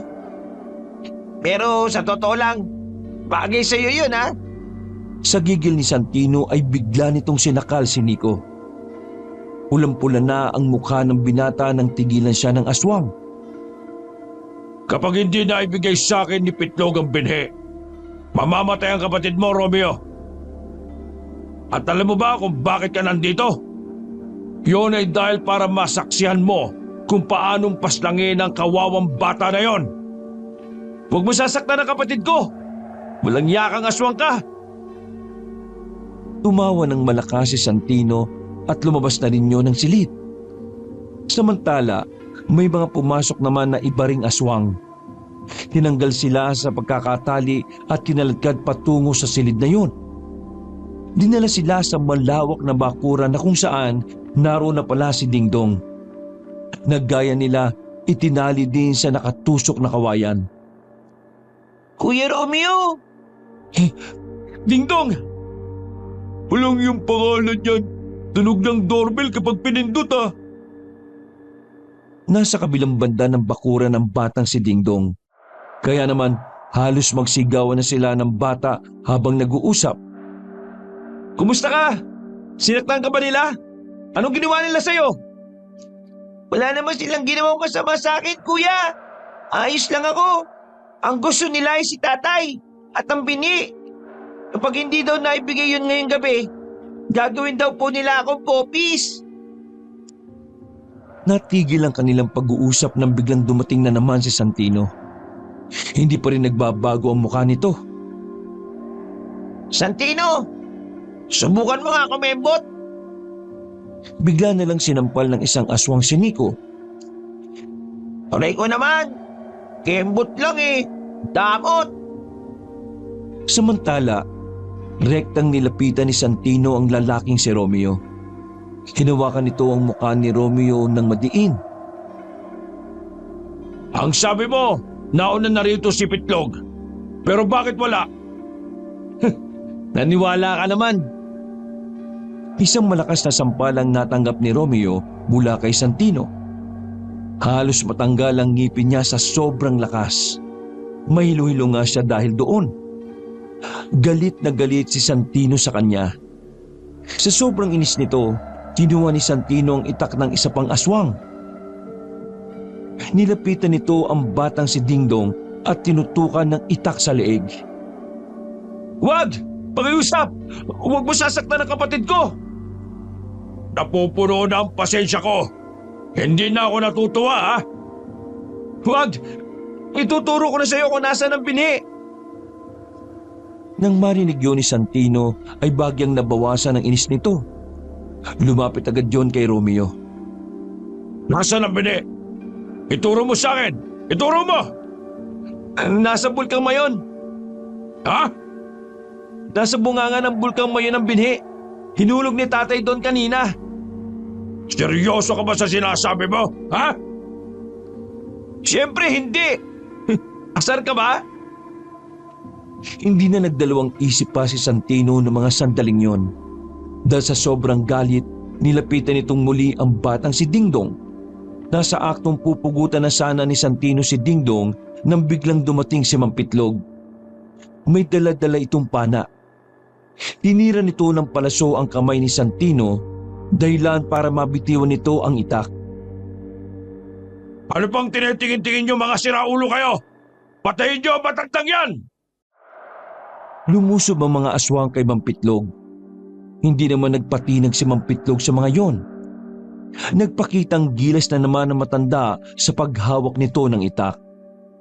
At dahil sa anting-anting nito, sobrang talas ng pakiramdam niya sa bawat aswang na lalapit sa kanya.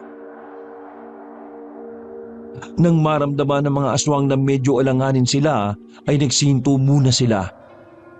Kanya-kanya silang tago sa mga puno. Namayani ang katahimikan. Natira na lamang sila sa bakuran. Buti dumating ka, tay. Tinanggal agad ni Mampitlog ang kanyang pagkakatali. Inuna nitong kalagaan ng batang si Dingdong. Akala namin namatay ka na, Mampitlog. Romeo, dali mo si Dingdong. Tumakas na kayo. Pero paano ka, tay? Ayos lang ako. Kayang-kaya ko silang lahat. Ang malaga sa akin, may takas mo si Dingdong. Bilisan nyo na hanggat wala pa sila sa wisyo. Ilalayo ko ang mga aswang dito saka kayo umalis. Pero tay, hindi ko kayang iwan kayo. Natatakot ako na baka may masamang mangyari sa inyo. Magtiwala po kayo sa amin. Tutulungan po namin kayo na kalabanin ng mga aswang. Ay naku naman, ang titigas talaga ng mga ulo ni... Ha? Ilang sandali lang ay muling bumalik ang mga aswang.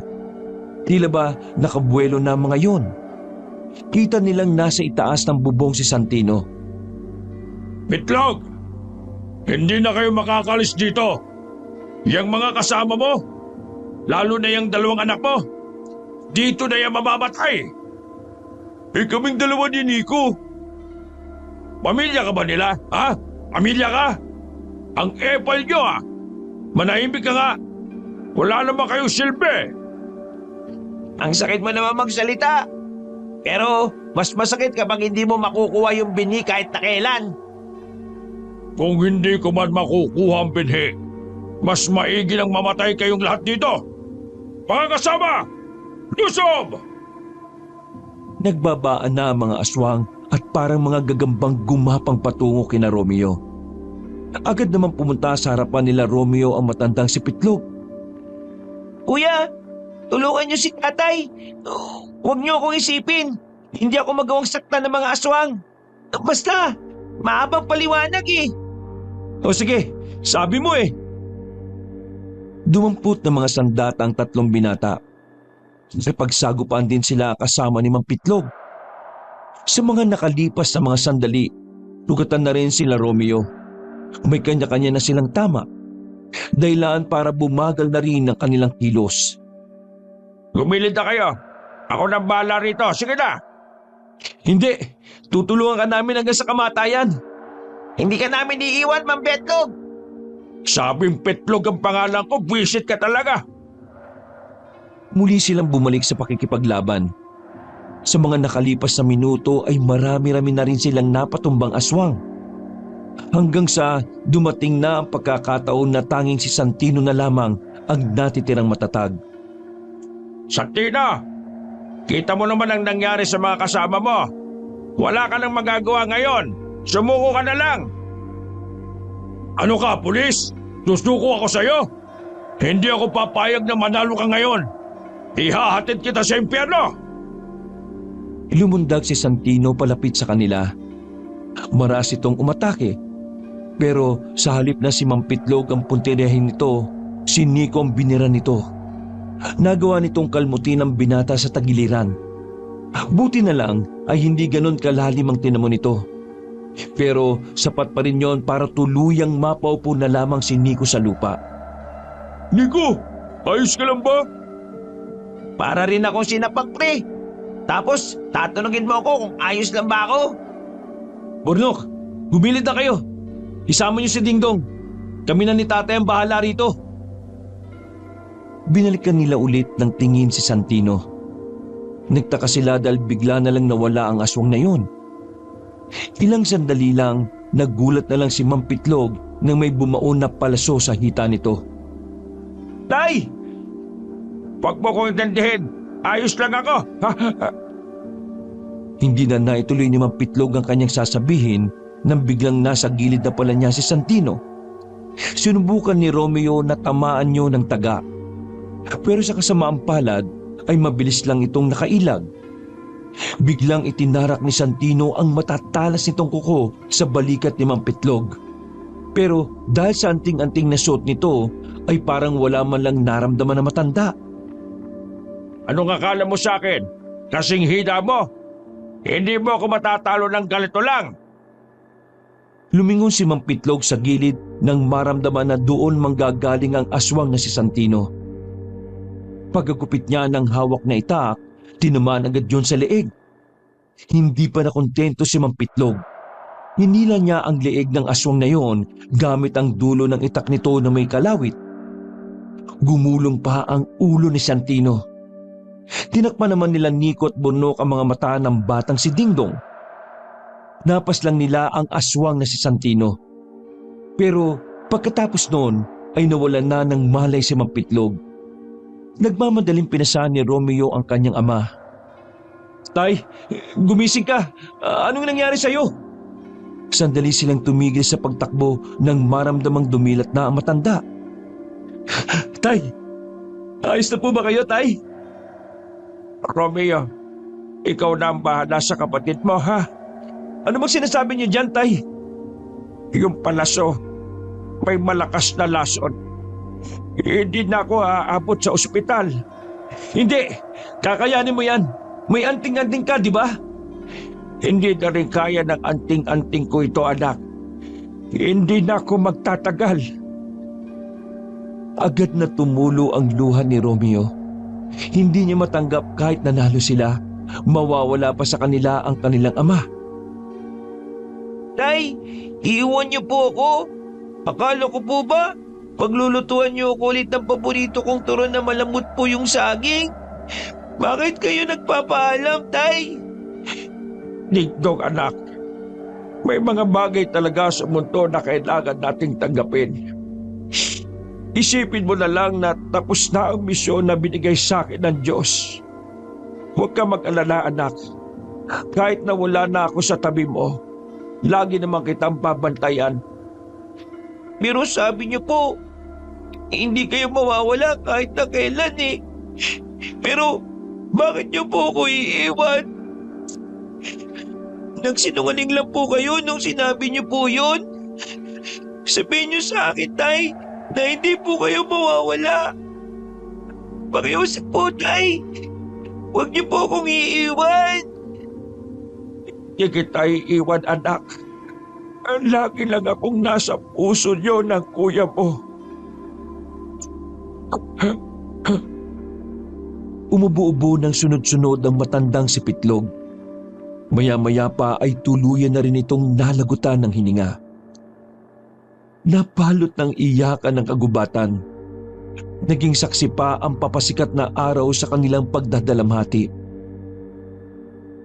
Isang linggo matapos mawala si Mang Pitlog ay inilibing na rin ito.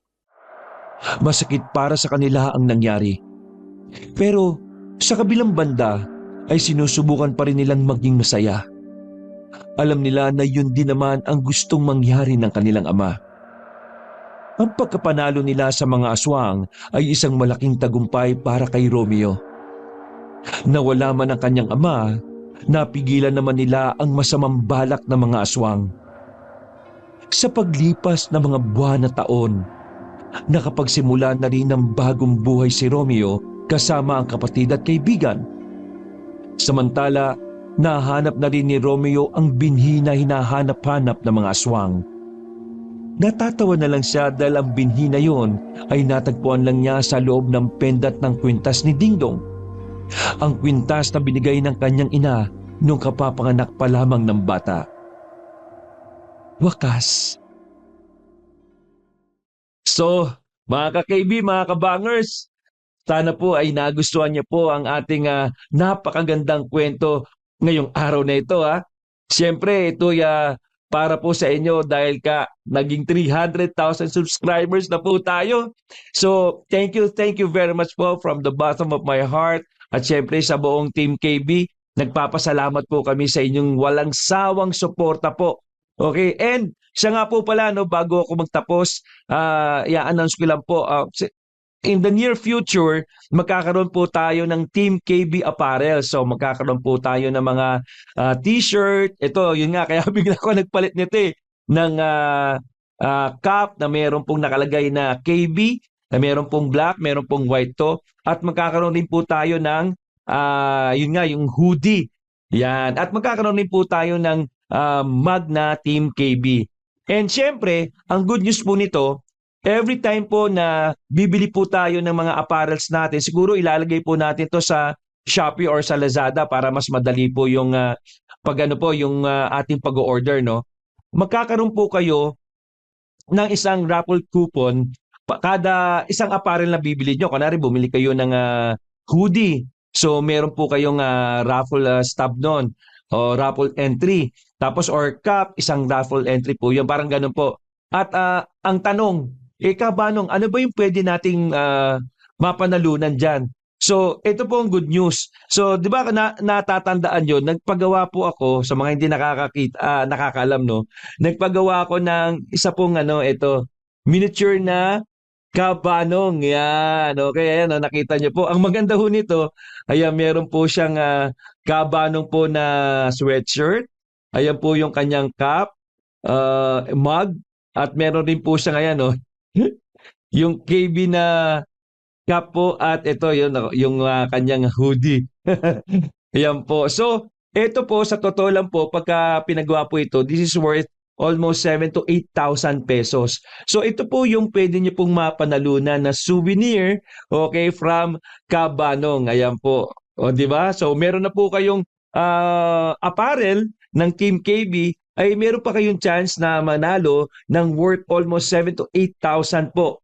Yan na Team KB or Kabanong figure. Alright? Diba? So, again, no, maraming salamat po. Abangan niyo po yun for another siguro mga announcement natin sa mga susunod na videos o sa ating community. I-announce po natin yon kung available na po yung Team KB apparel po natin. Alright? So, maraming salamat once again. So, yung mga ating mga team kapamilya dyan, no? Yung team OFW, yung mga team tindahan, team palengke. So siguro yung mga hindi ko nabanggit, ito maganda. Mag-comment po kayo diyan sa baba kung anong team kayo kabilang. 'Di ba? Yung mga iba po, team karinderya daw, meron pong team paniderya, yan. So kung ano po yung mga hindi ko nabanggit, okay lang po. Paki-ano na lang po dito, paki-comment po sa baba. At syempre, huwag niyo pong kakalimutan po no, na pindutin po yung like button. At syempre, i-share na rin po natin. Okay? And don't forget to subscribe para tuloy-tuloy po ang pagdami ng mga ka-bangers natin, mga ka-Team KB. Sabi nga, yung iba nga daw, yung mga Team Yanggaw, yung mga nayanggaw po natin. So once again, maraming salamat po sa inyong lahat. Ito po ang inyong Kabanong nagsasabing thank you very much and God bless you all.